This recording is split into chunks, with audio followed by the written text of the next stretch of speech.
यह George Hardy नाम के एक चरवाहे और उसके फार्म की भेड़ों की कहानी है।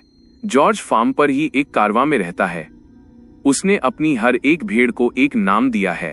उनमें सबसे खास सेबेस्टियन है, जो उस झुंड का सबसे बड़ा राम है, जो कभी कभी दूर चला जाता है और कभी कभी वापस आ जाता है। फिर लिली है, जो यहाँ की सबसे स्मार्ट भेड़ है। जॉर्ज ये सब एक पत्र में लिख रहा है। वो कहता है कि वो उन्हें हर दिन खाना खिलाता है, उनका मनोरंजन करता है और उनमें से हर एक को उनकी दवा देता है। और जब शाम होती है तो वो उन्हें डिटेक्टिव नॉवेल्स और मिस्ट्री बुक्स पढ़कर सुनाता है। जॉर्ज को ये नाटक करना पसंद है कि भेड़ें कहानी को समझ रही हैं, लेकिन उसे लगता है कि ऐसा कोई तरीका नहीं है जिससे वे वास्तव में इसमें से कुछ भी समझ सकें। सच्चाई इसके बिल्कुल उलट है। ये भेड़ें सब कुछ समझती हैं। वे आपस में बात करती हैं कि किताब में कातिल कौन हो सकता है, और उनमें से हर एक की एक अलग थ्योरी है। लेकिन लिली ने 2 चैप्टर पहले ही कातिल का पता लगा लिया था।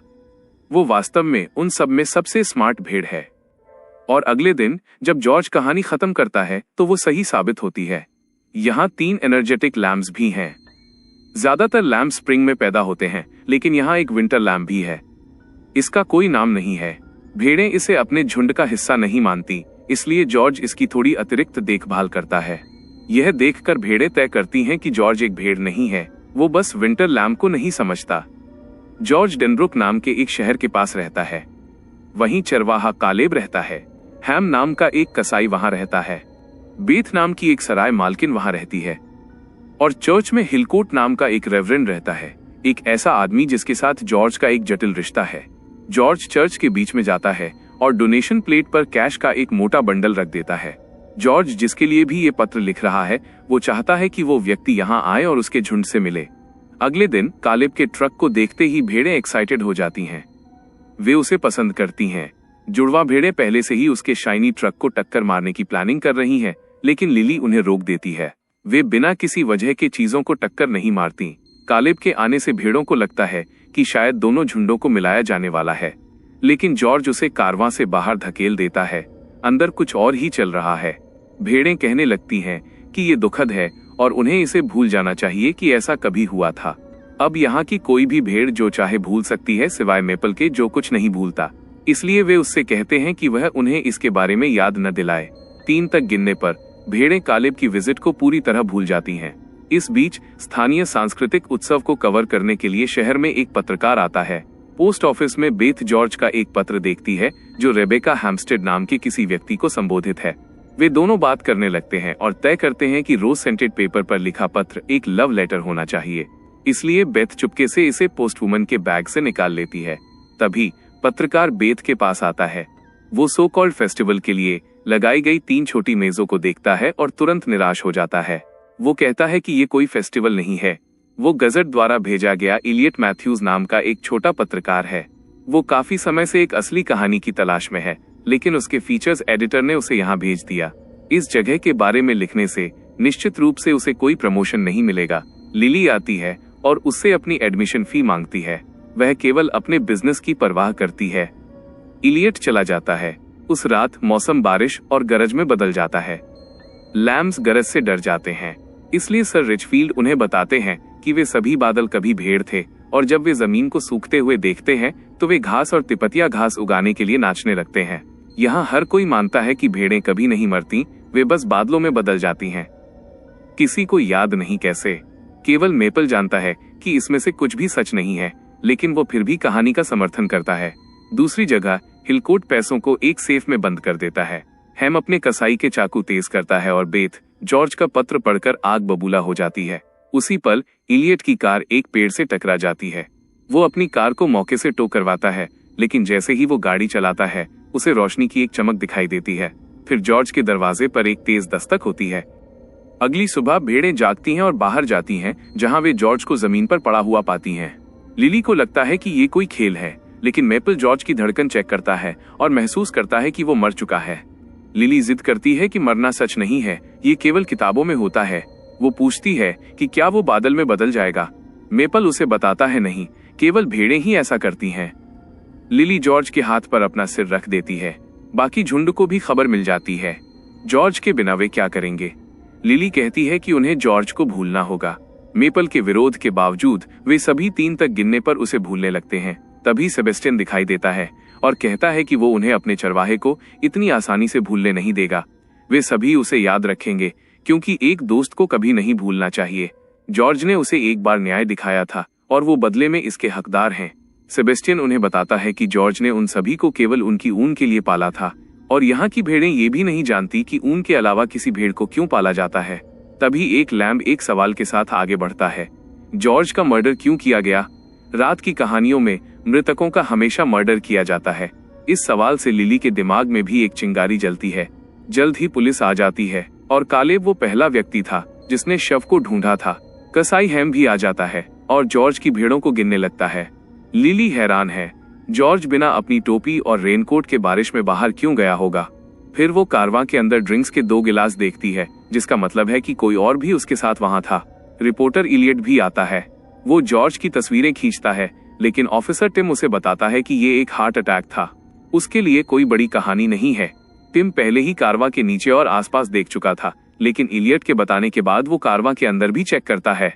टिम ने अपने जीवन में कभी ऐसे केस का सामना नहीं किया है। ये इलियट ही है जो ये सवाल उठाता है कि जॉर्ज हार्ट अटैक के दौरान बाहर क्यों जाएगा। उसने यहाँ ड्रिंक्स के 2 गिलास भी देखे हैं, लेकिन टिम हार्ट अटैक की बात पर ही अड़ा रहता है। वो कहता है कि जॉर्ज हार्डी का मर्डर नहीं हुआ था। लिली हालांकि कहती है कि ये एक मर्डर है। जॉर्ज के पास कोई ऐसा व्यक्ति आया था जिसे वो जानता था, जिसने उसे ड्रिंक ऑफर की थी। जॉर्ज पर किसी भी दृश्य चोट की कमी जहर की ओर इशारा करती है और उसकी जमीन पर घास का हरा दाग एक संघर्ष की ओर इशारा करता है। वो कहती है कि रात की कहानियों की तरह यहाँ का पुलिस वाला पूरी तरह से बेकार है, इसलिए उन्हें इस मर्डर को खुद ही सुलझाना होगा। ये सुनकर सेबेस्टियन हंसने लगता है। वो कहता है कि वे भेड़ें हैं, वे इसे सुलझाने के लिए इतनी स्मार्ट नहीं है। वो लिली से कहता है कि वो दुनिया की सबसे स्मार्ट भेड़ हो सकती है, लेकिन दुनिया में वो वास्तव में कभी कहाँ गई है। उसने ये फार्म कभी नहीं छोड़ा, इसलिए उसे ये मर्डर केस इंसानों पर छोड़ देना चाहिए। लेकिन लिली सभी को सुराग तलाशने के काम पर लगा देती है। वो पूछती है कि क्या किसी ने यहाँ किसी को देखा। विंटर लैम्ब कहता है कि उसने जॉर्ज का घोस्ट देखा था। अंधेरे के कारण वो साफ नहीं देख सका, लेकिन उससे जॉर्ज जैसी गंध आ रही थी। तभी चर्च की घंटियां बजती हैं। घंटियां एक टाउन गैदरिंग के लिए बज रही हैं। ये जॉर्ज के बारे में है, इसलिए भेड़ों को भी वहां जाना चाहिए। लेकिन सेबेस्टियन कहता है कि उनके खुरों ने घास के अलावा कभी कुछ नहीं छुआ है। उन्होंने ये जगह कभी नहीं छोड़ी है। और बिल्कुल ऐसा ही होता है। जैसे ही लिली और मेपल सड़क को देखते हैं, वे डर के मारे जम जाते हैं। वे उस पर कदम रखने की हिम्मत भी नहीं जुटा पाते। लिली वास्तव में लेट जाती है, लेकिन फिर वो एक मुर्गी को बिना किसी परवाह के सड़क पार करते हुए देखती है। इसलिए लिली और मेपल एक दूसरे से सट जाते हैं और एक साथ सड़क पार करते हैं। लिली केस सुलझाने को लेकर आश्वस्त थी। जिस तरह से उसने इसे देखा, ये सब रात की कहानियों की तरह ही होगा। वे शहर पहुंचते हैं। वहां ऑफिसर टिम कहता है कि उसे पॉइजनिंग पर कमेंट करने की अनुमति नहीं है। और जैसे ही वे ये सुनते हैं, हर कोई समझ जाता है कि जॉर्ज का मर्डर हुआ था। उसे टैक्सिन नाम के एक जहर से मारा गया था, जो यू ट्री की बेरीज में पाया जाता है, जो ठीक यहाँ है। तभी एक कार रुकती है और उसमें से खूबसूरत युवती बाहर निकलती है। टिम उसे देखते ही फिदा हो जाता है, लेकिन ठीक बाद में जॉर्ज की वकील लीडिया भी आ जाती है और ये युवती जॉर्ज की बेटी रेबेका हैम्स्टेड है। टिम ने लीडिया को यहाँ लाने के लिए जॉर्ज की वसीयत के नीचे मिले नंबर पर कॉल किया था, लेकिन टिम ने खुद कभी वसीयत नहीं पढ़ी थी। लीडिया कहती है कि वो आज दोपहर बाद वसीयत पढ़ेगी। उसे बस यह सुनिश्चित करना है कि रेवरेंड हिलकोट, कालेब, बेथ, हैम, रेबेका और टिम सभी मौजूद हों, क्योंकि वसीयत में उनके नाम हैं।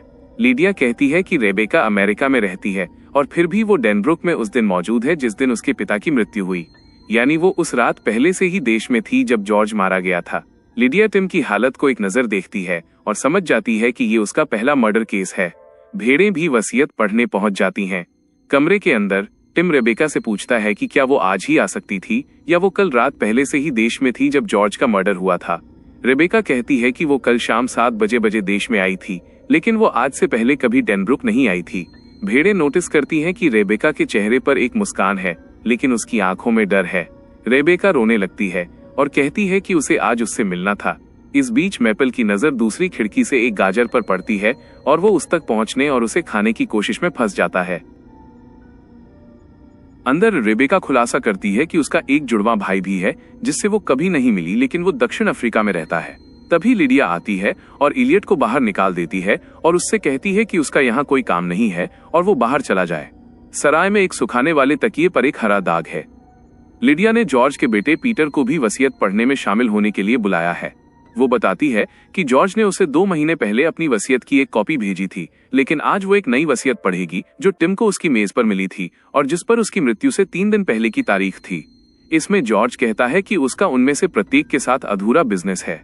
अब इस कमरे में मौजूद लोगों में एक मूर्ख, एक बुरा चरवाहा, एक स्प्रिंग लैम्प, एक विंटर लैम्प, एक विक्टिम और 2 मर्डर्स हैं। ये सुनते ही हर कोई बहस करने लगता है कि मर्डरर कौन है और अगला विक्टिम कौन हो सकता है। जॉर्ज फिर अपने बेटे पीटर के लिए 300 एकड़ जमीन छोड़ता है, वो जमीन जो वर्तमान में कालेब को लीज पर दी गई है। रेबेका के लिए वो बगल की 300 एकड़ जमीन छोड़ता है, वो जमीन जिससे जॉर्ज का फार्म बनता है और इसके साथ रेबेका को उसका कारवां, उसका खलिहान और उसकी भेड़ें मिलती हैं। पिछली वसीयत में हार्डी ने अपनी शेष संपत्ति एक एनिमल चैरिटी को दान कर दी थी, लेकिन इस वसीयत में वो अपनी बाकी संपत्ति भी रेबेका के लिए छोड़ देता है। वे उर्वरक के 3 बैग और $30 मिलियन हैं। 2 साल पहले जॉर्ज ने ओर्फ नाम की भेड़ों की बीमारी का एक इलाज बनाया था और उसने पेटेंट एक बड़ी कृषि कंपनी को 30 मिलियन में बेच दिया था। तभी मेपल खुद को मुक्त करते हुए चीजों के पूरे ढेर को गिरा देता है। टिम ये देखने के लिए बाहर कदम रखता है कि आवाज कहां से आई। अपनी आंखें ढके होने के कारण मेपल सीधे उससे टकरा जाता है और सराय में घुस जाता है। वो हर चीज से टकराता है जिससे पूरी तरह अफरा तफरी मच जाती है। इसके बीच में टिम बेथ के पास जॉर्ज का पत्र देखता है। मेपल एक खिड़की से टकराता है। वे उसे खाना खिलाते हैं और वापस बाहर धकेल देते हैं। यहाँ कालेब कहता है कि इन भेड़ों को एक चरवाहे की जरूरत है, खासकर उस बड़े जंगली राम को जिसे जॉर्ज कार्निवल से लाया था। उसके बाद इलियट टिम से पूछता है कि क्या वो कोई बयान देना चाहेगा, लेकिन टिम कुछ नहीं कहना चाहता। इसलिए इलियट कहता है देखो, उसे एक कहानी चाहिए और टिम को एक गिरफ्तारी, इसलिए वे मिलकर काम कर सकते हैं।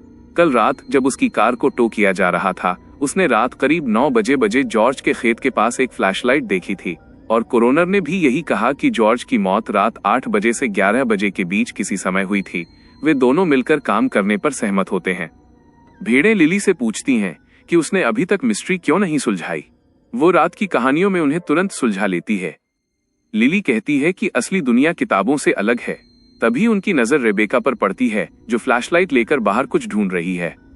विंटर लैम्प रेबेका के पास जाता है। भेड़ें उसे देखती हैं और नोटिस करती हैं कि उससे जॉर्ज जैसी गंध आती है, लेकिन वो उसके जैसी नहीं दिखती। वो भी सर्दियों में पैदा हुई होगी, इसलिए जॉर्ज उसे अपने पास नहीं चाहता था। मूर्ख भेड़ें रेबेका को मर्डरर कहने लगती हैं। अब आखिरी किताब जो जॉर्ज ने उन्हें पढ़कर सुनाई थी, उसमें बताया गया था कि किसी सस्पेक्ट का दायरा कैसे छोटा किया जाए। इसलिए किसी को ट्रेलर में जाकर उस किताब को बाहर लाना होगा ताकि उसे पुलिस ऑफिसर टिम को डिलीवर किया जा सके। लेकिन जो किताब लेने जाता है वो वूल आइज है, जिसकी आंखें ऊन से ढकी रहती हैं, जिससे वो कुछ भी नहीं देख पाता। वो किताब तक पहुंचने से पहले ट्रेलर के अंदर हर चीज से टकराता है। वे किताब को टिम के लिए पुलिस स्टेशन के बाहर छोड़ देते हैं ताकि वो इसे पढ़ सके और केस क्रैक कर सके। उसके बाद लिली सेबेस्टियन के पास जाती है और पूछती है कि कार्निवल क्या होता है। सेबेस्टियन उसे बताता है कि ये म्यूजिक और राइड्स हैं। हर दिन बच्चे उसे सहलाने और खाना खिलाने आते थे जब तक कि वो बहुत बड़ा नहीं हो गया। उसके बाद रात में कार्निवल के आदमी आते थे और उसे एक घेरे में ले जाते थे जहां उसे एक कुत्ते से तब तक लड़ना पड़ता था जब तक कि उसका खून न निकल जाए। लेकिन फिर एक रात जॉर्ज ने उसे ढूंढ लिया। उसने उन्हें पैसे दिए और उसे वहां से ले गया। लिली पूछती है कि वो उस भयानक जगह पर कैसे पहुंचा, वो अपने झुंड के साथ क्यों नहीं था। सेबेस्टियन उसे बताता है कि वो भी एक विंटर लैम्प है और देर सबेर एक विंटर लैम्प छोड़ना चाहता है। अगले दिन टिम भेड़ों को अपनी खिड़की के बाहर खड़े देखता है। वो कहता है कि हर बार जब इस केस में कुछ दिलचस्प होता है तो वे वहां होती हैं, लेकिन इलियट को लगता है कि वो अपना मानसिक संतुलन खो चुका है। फिर टिम अपनी प्रोग्रेस दिखाता है। उसने एक चार्ट बनाया है। इससे वो पता लगाएगा कि बायन 5 सस्पेक्ट्स में से किसके पास मीन्स, मोटिव और अपॉर्चुनिटी थी। मीन्स का मतलब यू ट्री जो चर्च के चारों ओर है, लेकिन सबसे स्पष्ट मोटिव पैसा केवल रेबेका का है। अब उसे ये पता लगाना है कि किसके पास ये तीनों चीजें थीं और वही व्यक्ति असली कातिल होगा। टिम ने ये सब उस किताब को पढ़कर सीखा। वो हर किसी से पूछताछ करने लगता है। हैम को लगता है कि मर्डर वही होना चाहिए जो जॉर्ज की वसीयत में है, क्योंकि जॉर्ज खुद एक शाकाहारी था। इसलिए टिम बेथ से पत्र के बारे में पूछता है, लेकिन बेथ कहती है कि ये पोस्टल सर्विस की गलती थी। फिर टिम कालिब से पूछता है कि वो उस सुबह जॉर्ज के फार्म पर क्यों गया था। कालिब बताता है कि जॉर्ज ने उसकी लीज कैंसिल कर दी थी, इसलिए वो उसके पास दोबारा विचार करने का एक प्रस्ताव ला रहा था। वो कहता है कि टिम ने वसीयत पढ़ी है, उसके अनुसार वो बुरा चरवाहा है। उसके बाद टिम हिलकोट से जॉर्ज के डोनेशन के बारे में पूछता है। हिलकोट बताता है कि जॉर्ज कुछ समय पहले उसके पास आया था और उसने उसे बताया था कि चर्च ने उसके बच्चों को गोद लेने के लिए दे दिया है, लेकिन जैसे ही वो अपने पैरों पर वापस खड़ा हुआ उसने उनकी तलाश शुरू कर दी। सख्त पॉलिसी के कारण चर्च उसे नहीं बताएगा कि वे कहाँ थे, इसलिए हिलकोट ने उस जानकारी को सौंपने के लिए उससे पैसे मांगे, क्योंकि चर्च को मरम्मत की सख्त जरूरत है। हिलकोट कहता है कि कालेब बुरा चरवाहा है, वो नहीं। टिम रेबेका से पूछता है कि मर्डर की रात वो 8 बजे से 11 बजे के बीच कहाँ थी। उसका जवाब है कि वो एयरपोर्ट के पास होटल में टीवी देख रही थी। फिर टिम रेबेका को उसके असली नाम चैस्टिटी क्रैम्प से बुलाता है। रेबेका ने अपना नाम बदल लिया था।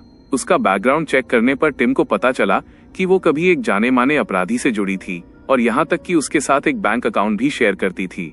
रेबेका कहती है कि ये 3 साल पहले की बात है और वो नहीं जानती थी कि वो एक अपराधी था। टिम पूछता है कि क्या वो यू ट्री के पास गई है। रेबेका साफ मना करती है। टिम पूछता है कि जॉर्ज के फार्म के बारे में क्या। रेबेका उससे भी इनकार करती है। इस बीच लिली गहरे विचारों में डूबी है। अन्य भेड़ें उससे कहती हैं कि इतना सोचना बंद करे, रेबेका ने ही ये किया है। लेकिन तभी विंटर लैम्ब आता है और कहता है नहीं, वो अच्छी है, उससे बिल्कुल जॉर्ज जैसी गंध आती है। अब लिली विंटर लैम्ब की बात पर ध्यान देती है कि रेबेका से बिल्कुल जॉर्ज जैसी गंध आती है। और क्लाउड नाम की भेड़ ने भी कल रेबेका को खेत में बहुत दूर देखने के बाद यही बात कही थी। लेकिन वो इतनी दूर से उसकी गंध कैसे ले सकती थी जब तक कि रेबेका पहले यहाँ ना आई हो। और क्लाउड उन्हें सब कुछ नहीं बता रही है, इसलिए क्लाउड उन्हें रेबेका का बैंगल दिखाती है जिसे क्लाउड बहुत पसंद करती थी क्योंकि उसका कोई अंत नहीं है। वो बताती है कि रेबेका मर्डर की रात यहाँ थी और जब उसने क्लाउड की ऊन को सहलाया तो बैंगल फिसलकर गिर गया, इसलिए लिली भी इसे स्वीकार कर लेती है। रेबेका ने ही ये किया है। उसने झूठ बोला और पुलिस वाले से कहा कि वो यहाँ कभी नहीं आई थी, लेकिन वो कल भी यहाँ थी और मर्डर की रात भी। सेबेस्टियन कहता है कि वे सभी उससे शुरू से ही सिर्फ इसलिए नफरत करते हैं क्योंकि वो सर्दियों में पैदा हुई थी। सेबेस्टियन को यकीन था कि उसने ऐसा नहीं किया, उसने उसकी आंखों में देखा था। सेबेस्टियन गुस्सा हो जाता है और चला जाता है, इसलिए लिली टिम के पास जाती है। मेपल उसकी टोपी पकड़ता है और उसे ले जाता है। टिम उनके पीछे भागता है और सीधे खेत में उस बैंगल तक पहुंच जाता है। वो इसे रेबेका के पास ले जाता है और कहता है कि ये उसकी दूसरी कलाई के बैंगल से मैच करता है और उसने इसे जॉर्ज के घास के मैदान में पाया जहां उसने कहा था कि वो कभी नहीं गई थी। उसके पास रेबेका के कमरे की तलाशी लेने का वारंट था और वहां जूतों की एक जोड़ी के नीचे उसे यू ट्री की बेरीज मिलती हैं। टिम रेबेका को गिरफ्तार कर लेता है। टिम उसे पुलिस स्टेशन ले जाता है और उससे पूछताछ करता है। रेबेका कहती है कि वो उसे सब कुछ बताने के लिए तैयार है। वो स्वीकार करती है कि वो जॉर्ज के मर्डर के दिन उसकी प्रॉपर्टी पर थी। जॉर्ज ने उसे एक पत्र भेजा था जिसमें बताया गया था कि वो पिछले 20 सालों से उसकी तलाश कर रहा था। उसने उसे वसीयत की एक कॉपी भी भेजी थी, लेकिन ये बिना पैसों वाली वसीयत थी। जॉर्ज चाहता था कि रेबेका आए और उससे मिले, इसलिए रेबेका उससे मिलने आई। उन दोनों ने भेड़ों के बारे में बात की और उसने उसे बताया कि कैसे उसने उनमें से हर एक का नाम रखा है और वो चाहता था कि रेबेका वहां उनकी देखभाल करे। लेकिन बाद में रेबेका को मजबूरी में वे सारे झूठ बोलने पड़े, क्योंकि अगर वो सच बताती तो वो सीधे एक जाल में फंस जाती। लेकिन टिम उसकी एक बात पर विश्वास नहीं करता। अगली सुबह रेबेका को काउंटी कोर्ट ले जाया जाएगा और आधिकारिक तौर पर मर्डर का चार्ज लगाया जाएगा। उसके बाद लिडिया टिम के पास आती है और उसे बताती है कि जाहिर तौर पर जॉर्ज ने गलत लैम्ब चुना। पीटर अपनी भेड़ें और जमीन कालेब को बेचने के लिए सहमत हो गया है, क्योंकि अब लिली का सब कुछ पीटर का भी हो जाएगा, इसलिए वे कल कागजी कार्रवाई संभालेंगे। लिली ये सब सुनती है, वो शांत हो जाती है और रेबेका को देखती है। लिली के दिमाग में भी एक शक पैदा होता है।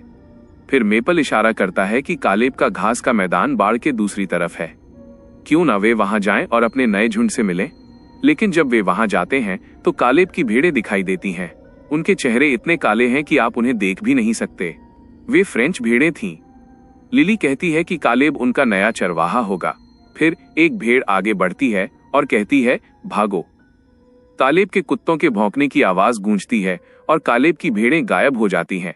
इसलिए बाहर जाने के बजाय लिली और मेपल गलती से कालेब के खलिहान के अंदर चले जाते हैं। यहाँ बड़े कार्डबोर्ड बॉक्स हैं जिन पर डेनब्रुक मीट्स लिखा है। कालेब और हैम ने मिलकर एक मीट बिजनेस शुरू किया है। तभी कुत्ते आ जाते हैं। मेपल और लिली अपनी जान बचाने के लिए भागते हैं। कुत्ते उनका पीछा करते हैं और तभी सेबेस्टियन उन्हें बचाने के लिए आता है। वो कुत्तों से लड़ता है। कुत्ते भाग जाते हैं। लेकिन लड़ाई में सेबेस्टियन भी गंभीर रूप से घायल हो जाता है। वो उठ नहीं पाता। लिली समझ नहीं पाती।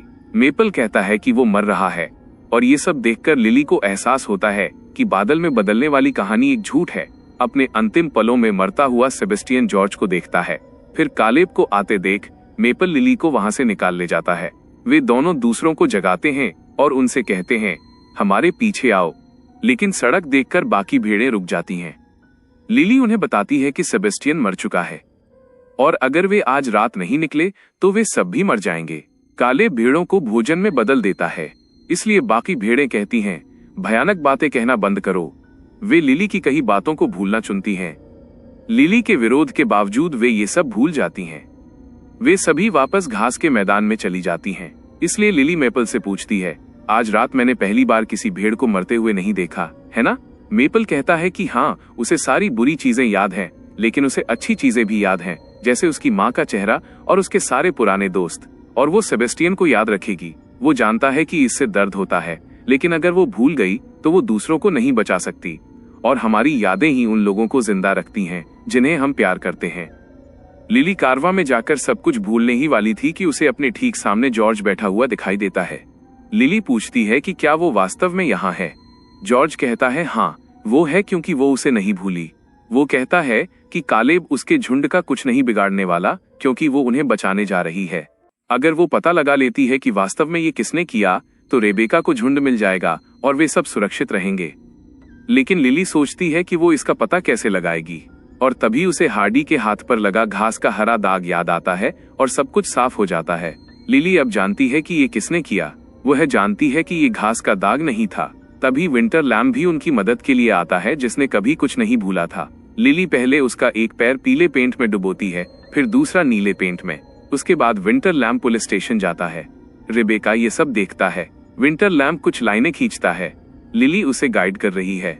अगली सुबह टिम आता है और ये सब देखता है। रेबेका उसे बताती है कि एक लैम्प ने यह किया है और वो लैम्प दूसरी भेड़ से निर्देश ले रहा था। इसलिए टिम देखता है कि उन्होंने जॉर्ज से जुड़ी 2 लाइनें खींची हैं। एक तरफ रेबेका थी और दूसरी तरफ बीच में हरे रंग के साथ पीला। लेकिन टिम इसका मतलब नहीं समझ पाता और जैसे ही वो इसे मिटाता है, पीले और नीले रंग के मिलने से उसका अपना हाथ हरा हो जाता है। उसके बाद रेबेका को काउंटी कोर्ट ले जाने के लिए और पुलिस अधिकारी आते हैं। टिम रेबेका को उन्हें सौंप देता है, लेकिन फॉर्म साइन करने के ठीक बाद टिम की नजर विंटर लैम्प पर पड़ती है। उसके पैर पेंट से ढके थे और ठीक वहीं चीजें उसे भी साफ हो जाती हैं। उसने रेबेका को जाने से रोक दिया। उसने कहा कि उसने ऐसा नहीं किया। वो भी समझ गया कि जॉर्ज को किसने मारा। जब से रेबेका डेनब्रुक आई थी, वो मुख्य सस्पेक्ट थी, क्योंकि उसने जॉर्ज के फार्म पर होने के बारे में झूठ बोला था और कातिल को इसी बात का भरोसा था। असली कातिल पीटर है। जैसे जॉर्ज ने अपनी वसीयत की एक कॉपी रेबेका को भेजी थी, उसने निश्चित रूप से एक उसके भाई को भी भेजी होगी और उसे शायद 30 मिलियन के बारे में पता चल गया होगा। उसके बाद उसने इसे अपने हाथ में लेने का फैसला किया। लेकिन अगर मर्डर का शिकार व्यक्ति वसीयत में आपके लिए एक संपत्ति छोड़ता है तो आप मुख्य सस्पेक्ट बन जाते हैं। लेकिन अगर वो इसे आपकी बहन के लिए छोड़ता है और वो एक अपराध के लिए अंदर जाती है तो पैसा स्वचालित रूप से अगले रिश्तेदार को चला जाता है। और पीटर वही है जिसने रेबेका की तरह अपना नाम बदल लिया है। वो इलियट मैथ्यूज है, जिसे विंटर लैम्प ने जॉर्ज का घोस्ट समझ लिया था। इलियट पिछले कुछ समय से इस देश में रह रहा है और जॉर्ज ने उसे बताया था कि रेबेका मिलने आ रही है। इसने इलियट को एक परफेक्ट अपॉर्चुनिटी दी और वो यहाँ फेस्टिवल के नाम पर आया, फिर शहर छोड़ने का नाटक किया, लेकिन एक एक्सीडेंट उसे वापस ले आया। और बाद में उस रात रेबेका के जाने के बाद वो जॉर्ज के पास जाता है और उसके ड्रिंक में जहर मिला देता है और नई वसीयत रख देता है। लेकिन जॉर्ज ज्यादा मजबूत था। उनके बीच एक संघर्ष हुआ, लेकिन फिर जॉर्ज की मौत हो जाती है। इलियट वही था जो वसीयत पढ़ने के दौरान एक फोन कॉल लेने के लिए बाहर गया था। वो वही था जो रेबेका के कमरे में घुसा और उसके जूतों में यूबेरीज प्लांट की। लेकिन इलियट ने पीछे एक सुराग छोड़ दिया जो जॉर्ज के हाथ पर था। एक निशान नीला था, एक हरा था।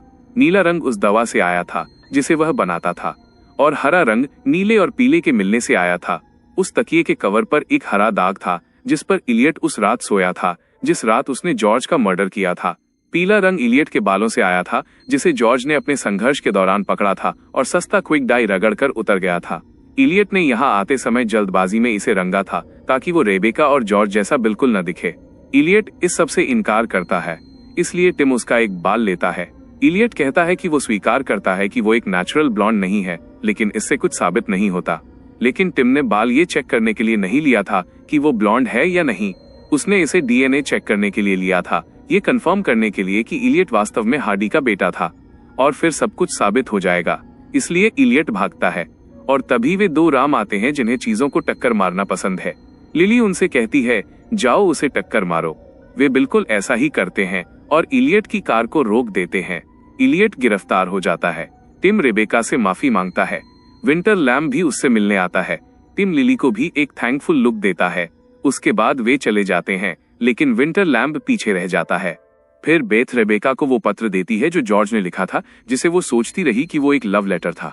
बेथ जॉर्ज से प्यार करती थी, लेकिन रेबेका की मां के बाद जॉर्ज कभी किसी और से प्यार नहीं कर पाया। रेबेका कहती है कि वो अपना नाम भी नहीं जानती, इसलिए बेथ उसे बताती है कि उसका नाम लिली था। फिर हैम और कालेब आते हैं और रेबेका की भेड़ें और फार्म खरीदने का ऑफर देते हैं, लेकिन रेबेका मना कर देती है क्योंकि वे दोनों भेड़ों के मर्डरर थे और वे जॉर्ज की भेड़ों के नाम तक नहीं जानते थे, वे नाम जो रेबेका एक एक करके जानती थी। रेबेका अपना नाम भी बदलने का फैसला करती है। रेबेका हैम्पस्टेड से रेबेका हार्डी। वो कालेब की सभी भेड़ें खरीद लेती है और जॉर्ज के फार्म पर पहुंचती है। वो जाकर लिली से मिलती है, जिसका नाम उसकी माँ के नाम पर रखा गया था। जॉर्ज की जगह रेबेका उन सबको बिठाती है और उन्हें कहानियां सुनाती है। फिर लिली उठती है और विंटर लैम्ब के पास जाती है। वो विंटर लैम्ब का नाम जॉर्ज रखती है। वो उसे अपने साथ ले जाती है और बाकी झुंड भी इसे स्वीकार कर लेता है। और इसके साथ ही ये कहानी यहीं खत्म होती है। आपको ये एक्सप्लेनेशन कैसा लगा? हमें कमेंट्स में जरूर बताएं।